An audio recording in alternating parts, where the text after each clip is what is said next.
71 tahun merdeka, pelaksanaan demokrasi Indonesia ternyata masih jauh di bawah harapan. Indeks demokrasi di Indonesia saat ini bahkan menurun dibanding dengan tahun sebelumnya. Demokrasi merupakan suatu bentuk pemerintahan politik yang kekuasaan pemerintahannya berasal dari rakyat, baik secara langsung ataupun melalui perwakilan. Jadi, demokrasi itu adalah suatu proses pemungutan suara, di mana semua warga negaranya mempunyai hak dan nilai yang sama untuk memilih pemimpinnya agar negaranya dapat dipimpin atau berjalan dengan baik. Indonesia memang sudah cukup lama menganut sistem demokrasi. Namun, apakah demokrasi di Indonesia sudah berjalan dengan baik saat ini? Dengan keadaan Indonesia saat ini masih jauh dikatakan bahwa Indonesia sudah jauh lebih baik. Justru sebaliknya, Indonesia terus mengalami kemunduran dan masih jauh dari sempurna dalam bidang politik, ekonomi, dan sebagainya.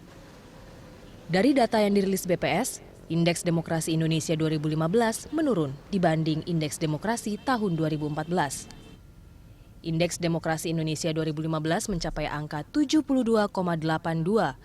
Angka tersebut menurun dibanding 2014, yaitu sebesar 73,04. Ini artinya kinerja demokrasi Indonesia dalam kategori sedang yang dipengaruhi 3 aspek demokrasi, yakni kebebasan sipil, hak politik, serta lembaga demokrasi. Penghitungan indeks demokrasi ini menggunakan 4 sumber data, yaitu review surat kabar lokal, review dokumen Perda dan Pergub, fokus grup, serta wawancara. 4 besar provinsi di Indonesia mencapai indeks demokrasi kategori baik, yaitu DKI Jakarta, Yogyakarta, Kalimantan Timur, dan Kalimantan Utara. Sementara Papua dan Papua Barat menjadi provinsi dengan indeks demokrasi dengan kategori buruk. Kinerja lembaga legislatif daerah atau DPRD dinilai belum memuaskan dalam mendukung pelaksanaan demokrasi dengan indikator kerja DPRD yang rendah. Rendahnya kinerja DPRD terlihat dari rendahnya indikator seperti pemberian alokasi anggaran pendidikan dan kesehatan, jumlah penerbitan perda yang merupakan inisiatif DPRD, serta pemberian rekomendasi DPRD kepada eksekutif. Indonesia memang masih mempunyai segudang masalah. Masalah yang dihadapi di Indonesia memang berat, tapi jika tidak ada ketegasan dari pemerintah akan membuat masalah-masalah yang ada akan semakin sulit dan kepercayaan masyarakat pada kinerja dan efektivitas pemerintah akan semakin berkurang. Dengan begitu, pada akhirnya pemerintahan tidak akan memiliki legitimasi.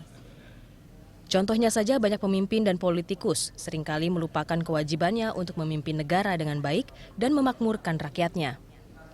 Mereka lebih mementingkan dirinya sendiri akan kekuasaan dan keserakahan yang akhirnya membuat mereka nekat untuk menjadi seorang koruptor. Akibatnya banyak nasib rakyat yang harus dikorbankan.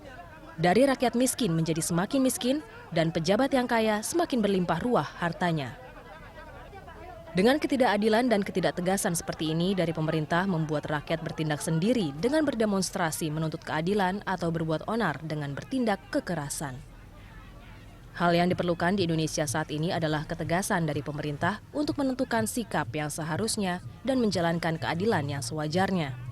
Terutama dalam mensejahterakan rakyat dan bersikap adil menindak para pejabat yang korup.